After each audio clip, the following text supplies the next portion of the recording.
नमस्कार. माजी मुख्यमंत्री स्वर्गीय सुधाकरराव नाईक यांनी पाणी अडवा पाणी जिरवाचा संदेश देत राज्यात जलसंधारणाची मोठी चळवळ उभी केली. त्यांच्या या कार्याला अभिवादन करण्यासाठी 21 ऑगस्ट हा दिवस आपण जलसंधारण दिन म्हणून साजरा करत आहोत.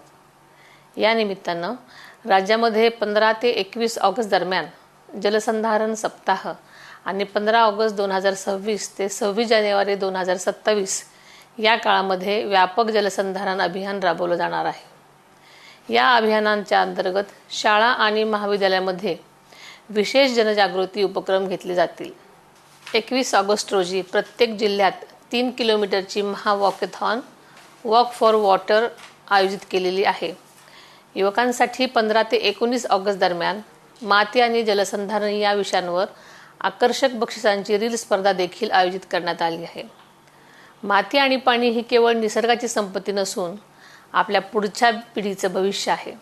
म्हणूनच माती वाचवा, पाणी जपा, सुरक्षित भविष्य घडवा या ध्येयाने ही मोहीम केवळ शासनाचीच न राहता आपल्या सर्वांची लोकचळवळ बनवूया. सर्व नागरिक, महिला, युवक आणि विद्यार्थ्यांनी वॉकॅथॉन आणि रील स्पर्धेमध्ये मोठ्या संख्येने सहभागी व्हावं असं मी आवाहन करते. धन्यवाद. जय हिंद. जय महाराष्ट्र.